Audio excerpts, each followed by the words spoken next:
नमस्कार, मैं हूं रितु सिंह और आप देख रहे हैं 23 की तकरार किसकी सरकार। जी हां, हम बात कर रहे हैं मध्य प्रदेश छत्तीसगढ़ के विधानसभा चुनाव 2023 की। इस बेहद खास चुनावी कार्यक्रम में आपको मध्य प्रदेश और छत्तीसगढ़ की सियासत का हर वो पहलू नजर आएगा जो आपको जानना बेहद जरूरी है, क्योंकि आप ही तो कहते हैं चुनाव का मतलब बंसल न्यूज। तो आइए शुरू करते हैं 23 की तकरार किसकी सरकार।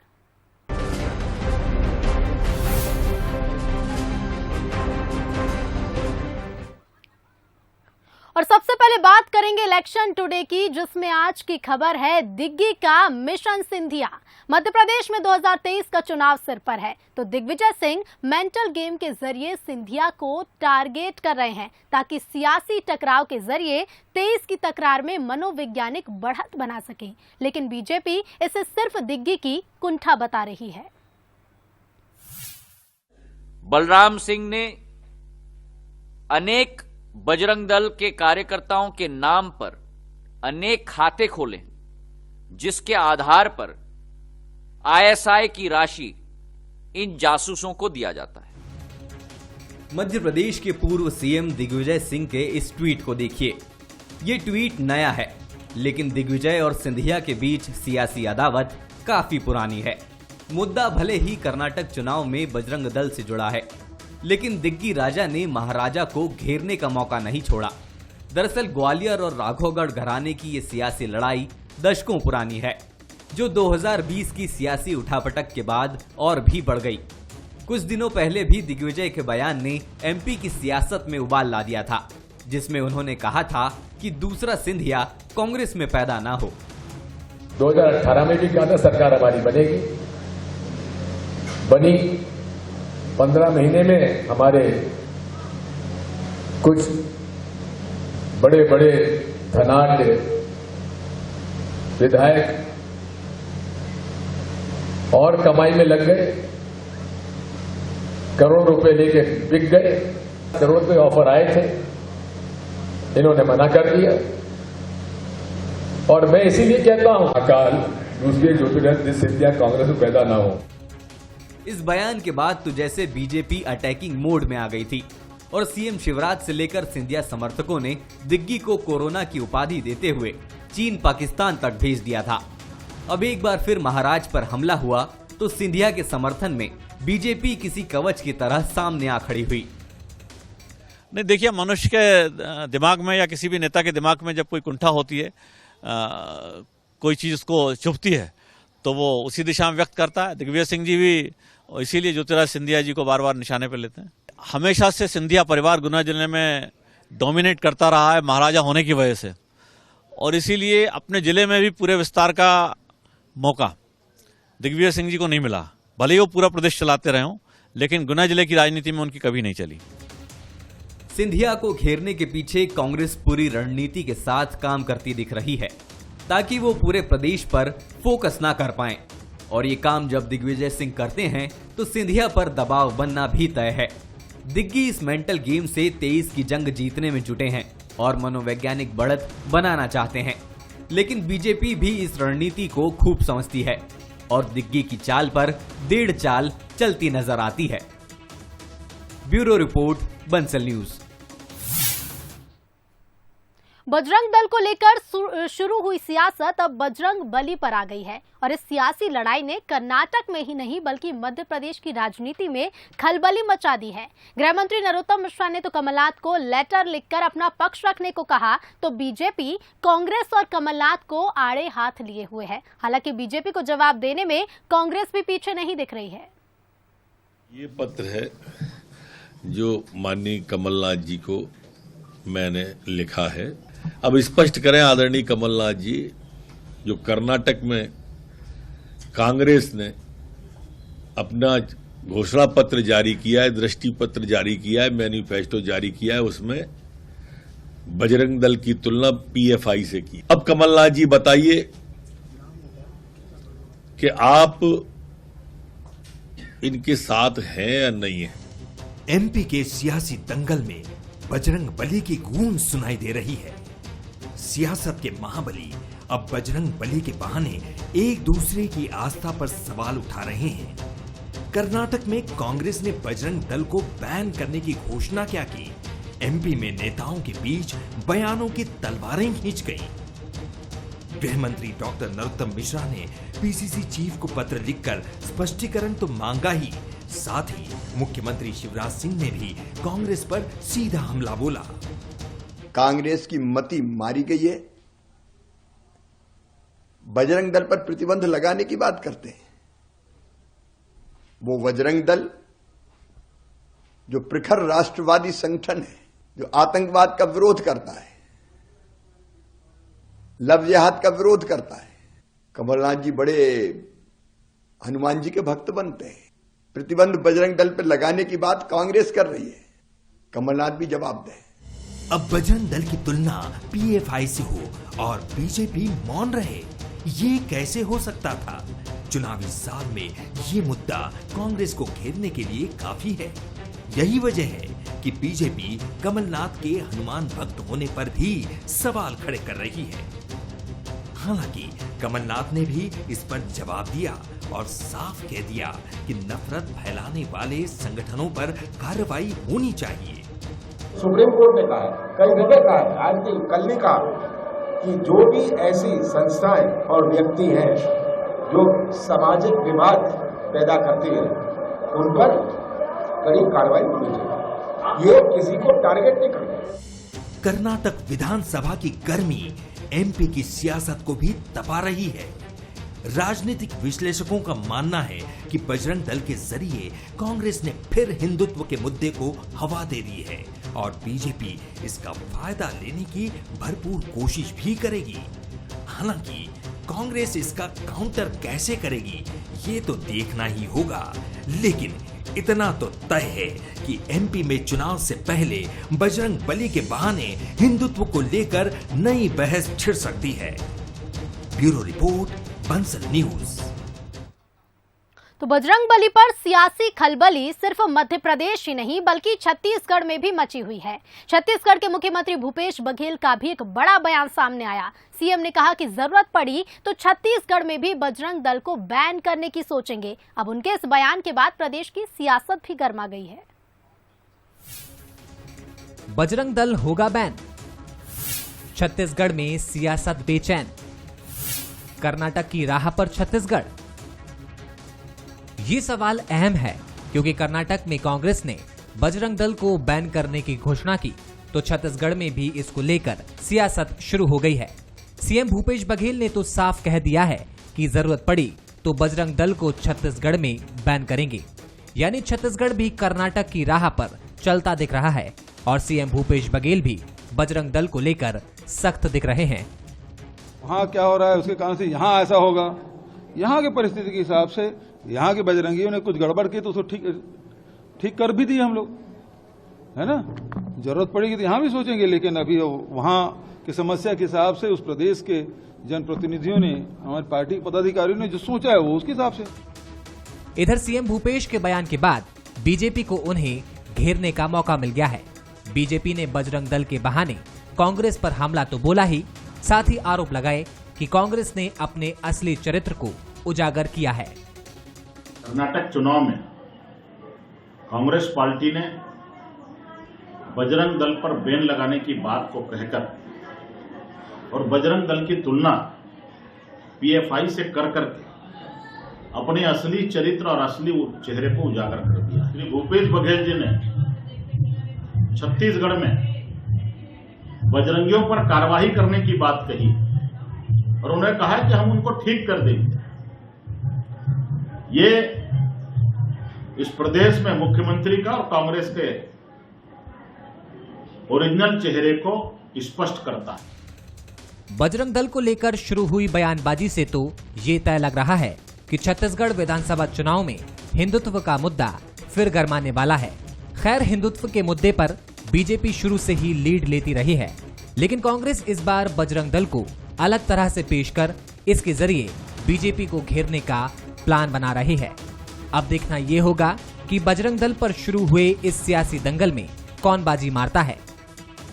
Bureau report, Bansal news. बात करेंगे बूथ बाजा की, जिसमें हम सीधे बूथ स्तर पर जाकर सियासी मिजाज को समझने की कोशिश करते हैं। आज हम आपको लिए चलते हैं मध्य प्रदेश की मंदसौर विधानसभा। जिस तरह 2003 में बीजेपी मध्य प्रदेश की सत्ता के शिखर पर पहुंची, उसी तरह मंदसौर सीट पर भी बीजेपी 2003 से काबिज है। अब 20 साल बाद कांग्रेस विजय रथ रोकने के इरादे से 23 की तकरार में उतरेगी, तो बीजेपी जीत का चौका लगाने के इरादे से। आइए जानते हैं 2023 में मंदसौर सीट पर क्या सियासी समीकरण रहेंगे। कहा जाता है कि मध्य प्रदेश में सत्ता की राह मालवा और निमाड़ से होकर गुजरती है और इस वक्त बंसल न्यूज की टीम पहुंच चुकी है मालवा में सियासत के केंद्र कहे जाने वाले मंदसौर में। किसानों से जुड़े मुद्दे हों या फिर सियासी उठापटक, मंदसौर हमेशा मध्य प्रदेश में सुर्खियों में बना रहा है। लेकिन साल 2023 में आखिर मंदसौर का वोटर क्या कहता है, किसका पलड़ा मंदसौर में भारी है और मंदसौर में साल 2023 में कौन बनेगा महाबली, आपको दिखाएंगे आज इस ग्राउंड रिपोर्ट में। मंदसौर जिला काला सोना यानी अफीम की खेती के लिए तो अपनी अलग पहचान रखता ही है, लेकिन सियासी मायनों में भी मंदसौर मध्य प्रदेश में सुर्खियों में बना रहता है। मंदसौर की पहचान बीजेपी के गढ़ के रूप में है। कांग्रेस ने यहां आखिरी बार 1998 में जीत हासिल की थी। उसके बाद से यहां बीजेपी का ही कब्जा है। 1998 में कांग्रेस के टिकट पर नवकृष्ण पाटिल यहां से चुनाव जीतकर विधानसभा पहुंचे थे, लेकिन 2003 में बीजेपी के टिकट पर ओम प्रकाश पुरोहित ने यह सीट कांग्रेस से छीन ली। 2008 में बीजेपी ने यशपाल सिंह सिसोदिया को मैदान में उतारा, जिन्होंने कांग्रेस के महेंद्र सिंह गुर्जर को हराया।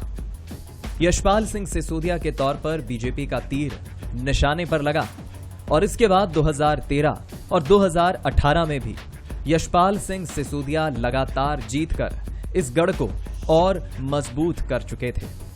सिसोदिया अब जीत का चौका लगाने की तैयारी कर रहे हैं। बीजेपी का मानना है कि शिवराज सरकार की योजनाओं और क्षेत्र में हुए विकास के दम पर बीजेपी एक बार फिर अपना परचम लहराएगी। किसान आंदोलन के नाम से कांग्रेस ने राजनीतिक रोटियां तो बहुत सेकी है, लेकिन मेरे अपने जिले में कह सकता हूं, मेरे अपने संसदीय क्षेत्र में मैं कह सकता हूं कि 8 में से 7 सीटों पर हम विजय हुए थे और हरदीप सिंह डंग जो बमुश्किल 300-350 वोटों से कांग्रेस के बैनर पर सुहासरा सीट से जीत पाए थे। और अगर फिर हम देखें तो जो 8वीं सीट थी वो हम उपचुनाव में जब हरदीप जी हमारी तरफ आ गए तो करीब 35,000 वोटों से वो लीड कर गए। तो हमारा अपना जो जिला है वो जनसंघ के जमाने का गढ़ है। इस सीट पर जीत के लिए कांग्रेस भी एड़ी चोटी का जोर लगा रही है। कांग्रेस अपनी पिछली गलतियों से सीखकर आगे बढ़ने की बात कर रही है। वरिष्ठ कांग्रेस नेता नरेंद्र नाहटा का मानना है कि मंदसौर में कांग्रेस कमबैक करने में कामयाब होगी। हमारा कार्यकर्ता और हमारा मतदाता वो दोनों उसको चुनाव परिणामों को लेकर वो आश्वस्त है, लेकिन वो इस बात के लिए आश्वस्त नहीं कि कांग्रेस कहीं वो गलती नहीं कर जाएगी जो 2003 से लगा के 2018 तक करती रही है। मुझे लगता है कि मालवा पर ज्यादा ध्यान देने की जरूरत है और अगर आप मालवा को ठीक करना चाहते हो तो आप मंदसौर संसदीय क्षेत्र को ठीक कर लीजिए। और ठीक करने का एक ही तरीका है, अपने उन साथियों पर विश्वास कीजिए जो कांग्रेस के लिए पूरी तरह से लगे हैं, जनता से जुड़े हैं और कांग्रेस की बात को जनता तक पहुंचा सकते हैं। उनके प्रति जनता में एक विश्वसनीयता है। अगर हमारे बड़े नेता यदि इस बात को पहचान पाए तो मैं फिर दोहरा रहा हूं कि चमत्कारिक परिणाम होगा। करीब 2,25,000 वोटर्स वाली मंदसौर विधानसभा में हर चुनाव में किसान विनिंग फैक्टर बन के सामने आते हैं।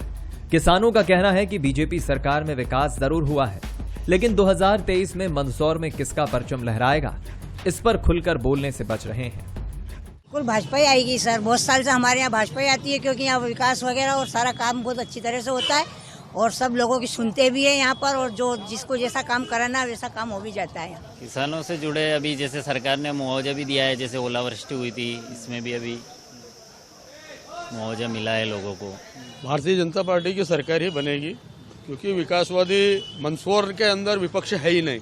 मंदसौर के विकास की बात करें तो जो मंदसौर के जनप्रतिनिधि हैं कोई भी हो, लेकिन मंदसौर के भारतीय जनता पार्टी के जनप्रतिनिधि चाहे विधायक हो, सांसद हो, लोकसभा से लेकर विधानसभा तक, नगर पालिका तक, मंदसौर के अंदर विपक्ष की कोई भूमिका नहीं है। बीजेपी आएगी सर। बीजेपी आएगी क्यों?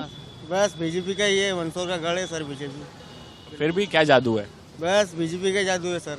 काम हुआ है आपके यहाँ पर? बिल्कुल। मुद्दों की राजनीति वाला कोई मैटर नहीं है यहाँ पर।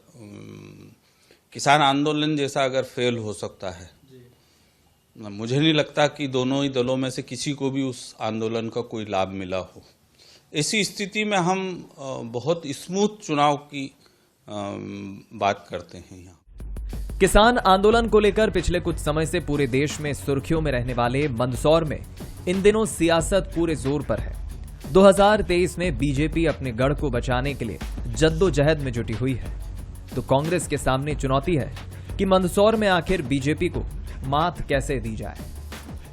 मंदसौर जिला मध्य प्रदेश में मालवा की सियासत की दिशा और दशा भी तय करता है। ऐसे में कांग्रेस और बीजेपी के लिए मंदसौर के समीकरणों को साधना बहुत जरूरी हो जाता है। लेकिन एक बात तो तय है कि मंदसौर के किसानों का दिल जिस पार्टी ने जीता, उसके लिए सत्ता की राह भी आसान हो जाएगी। फिलहाल जितेंद्र मकवाने के साथ पीयूष पारे, बंसल न्यूज, मंदसौर।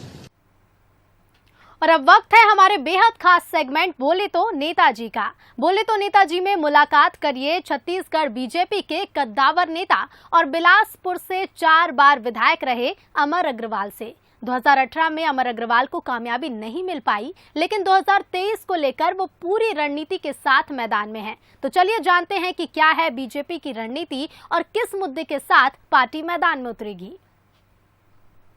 नमस्कार, मैं हूं उमेश मौर्य। बंसल न्यूज की खास पेशकश बोले तो नेताजी में आपका स्वागत है। आज हम बात करेंगे पूर्व मंत्री, पूर्व विधायक अमर अग्रवाल जी से। 1998 से लेकर लगातार 4 बार इन्होंने बिलासपुर में विधायक का कीर्तिमान रचा, इसके साथ ही सरकार में मंत्री भी रहे। हमारे साथ सीधे तौर पर अमर अग्रवाल जी जुड़ रहे हैं। अमर जी, किस तरह से अभी जो है मुद्दा 2023 का वो आप देखते हैं, और बिलासपुर विधानसभा को लेकर किस तरीके से विकास आप देख रहे हैं आज की डेट पे? नहीं, देखिए, अगर मैं बिलासपुर की बातचीत करूं, नए विकास की तो बात ही करना बेमानी है। वो तो इनने कुछ किया ही नहीं। लगातार 20 तारीख से लेके आज तक 15 तारीख तक 11वां हमारा धरना है और कोई नई मांग नहीं है। सारे पुराने काम जो भारतीय जनता पार्टी की सरकार के समय में टेंडर हो गए थे, उनको पूरा करने के लिए है, पूरा करने के लिए, और लगभग हजारों करोड़ के प्रोजेक्ट हैं। तो आप कल्पना कर सकते हैं कि ये बिलासपुर का सबसे बड़ा मुद्दा है कि अधूरे काम को भी पूरा नहीं कर सके। चलिए विकास मत करो, उससे भी बड़ा मुद्दा है कि जनता बिलासपुर की अपने आप को सुरक्षित महसूस नहीं कर रही है।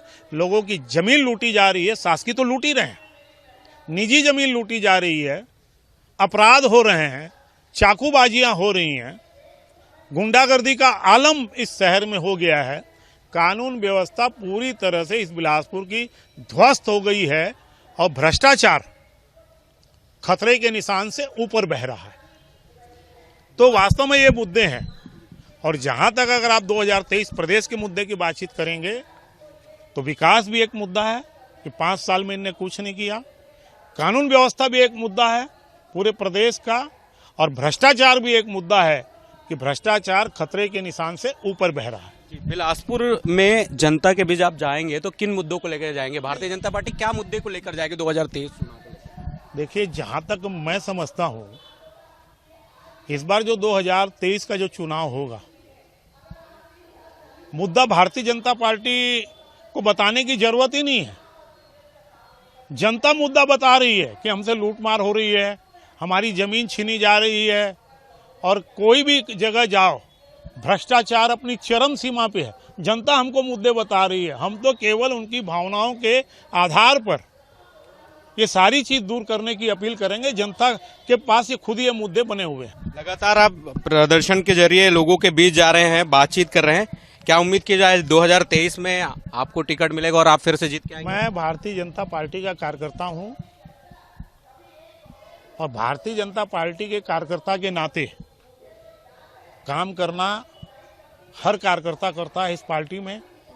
2023 में बिलासपुर में भारतीय जनता पार्टी का विधायक होगा। बिल्कुल, तो ये थे हमारे साथ पूर्व मंत्री, पूर्व विधायक अमर अग्रवाल जी, जिनका साफ तौर पे ये कहना है कि 2023 में भारतीय जनता पार्टी का परचम बिलासपुर विधानसभा से लहराएगा। कैमरामैन प्रकाश राव के साथ उमेश मौर्य, बंसल न्यूज, बिलासपुर। और अब वक्त है चुनावी जायका लेने का। चुनावी जायका उस सीट का जो 2020 में हुए सियासी उठापटक का अहम हिस्सा रही। बात बदनावर विधानसभा सीट की हो रही है, जहां कांग्रेस से जीते राजवर्धन सिंह दत्तीगांव बीजेपी के हो गए और सरकार में कैबिनेट मंत्री की जिम्मेदारी संभाल रहे हैं। तो चलिए जानते हैं 2023 में कैसा रहेगा यहां का चुनावी जायका। नमस्कार, बंसल न्यूज के खास कार्यक्रम चुनावी जायका में आपका स्वागत है। आज हम बात करें धार जिले की बदनावर विधानसभा क्षेत्र की। वर्तमान में यहाँ प्रदेश के उद्योग मंत्री राजवर्धन सिंह दत्तीगांव विधायक है। चलिए जानकारी लेते हैं क्या कहता है बदनावर का चुनावी जायका। हम खड़े बस स्टैंड पर स्थित महेश्वरी कचौरी सेंटर पर। यहाँ की कचौरी काफी फेमस है और सिंगदाने भी काफी फेमस है। दूर दूर तक यहाँ पे सिंगदाने जाते हैं। बताया जाता है कि विदेश तक यहाँ पर सिंगदाने पैक होकर जाते हैं। काफ़ी प्रसिद्ध है यहाँ पर कचौरी। हम बात करते हैं इनके प्रोप्राइटर संदीप महेश्वरी जी से। महेश्वरी जी, कैसी है कचौरी आपकी? कचौरी आप लोग ने इनको सराह रखा है, आप लोगों ने खाकर दुनिया में दीवाना बना रखा है। इस बार क्या होगा विधानसभा के चुनाव, कैसा रहेगा टेस्ट चुनावी टेस्ट तो बहुत जानदार रहेगा। मैं बदनावर नहीं पूरे मध्य प्रदेश का कहना चाहूँगा कि बहुत रोचक मुकाबले रहेंगे। क्या रहेगा इस बार चुनावी जायका? चुनावी जायका भारतीय जनता पार्टी और भाजपा के पक्ष में रहेगा। कैसा है कचौरी का टेस्ट? जो कचौरी का टेस्ट तो एक नंबर है, बदनावर की प्रसिद्ध कचौरी है ये। अच्छा, क्या होगा इस बार चुनाव में? यार जो किस बार बदनावर में चुनाव में जो अच्छा विकास करेगा तो वो पार्टी को हम मत देंगे हमारा। अभी विकास हो रहा कि नहीं हो रहा? हाँ, विकास तो हो रहा है अभी। क्या होगा इस बार चुनाव में? इस बार चुनाव में भाजपा विजय होगी। क्या कारण है कि भाजपा की जीत के? भाजपा की जीत के कारण क्षेत्र में विकास, गरीबों के लिए जो सुविधाएं दे रखी सरकार ने, उस आधार पर भाजपा जीतेगी। क्या होगा इस बार चुनाव में? कहीं होगा, कांग्रेस जीतेगा। कहीं कांग्रेस जीतेगी। क्या करेंगे कांग्रेस की जीतने का? कहीं भी करेगा अपनी जो करिए सरकार वह करती जाएगा। सरकार कौन सी उन्दी पड़ेगी, सब उन्दी के काम थे। बहुत जी, क्या होगा इस बार विधानसभा चुनाव में? बीजेपी आएगी। क्या कारण है बीजेपी के चुनाव जीतने के? क्षेत्र का विकास, बीजेपी का सुशासन, शिवराज सिंह की क्वालिटी, मोदी की क्वालिटी के कारण बीजेपी आएगी। कमलनाथ जी ने 2 लाख का कर्ज माफ भी किया था। कहाँ खा रहे लोग, तो हारे क्यों? अगले चुनाव में हारे क्यों? चुनावी जायका में देखा हमने कि लोगों ने अपने यहाँ पर राय दी है। लोगों का कहना है कि वर्तमान उद्योग मंत्री क्षेत्र के विधायक दत्तीगांव के काम से वे काफी खुश है। मनोज सोलंकी, बंसल न्यूज, बदनावर। और इसी के साथ 23 की तकरार किसकी सरकार में फिलहाल इतना ही। देखते रहिए बंसल न्यूज। नमस्कार।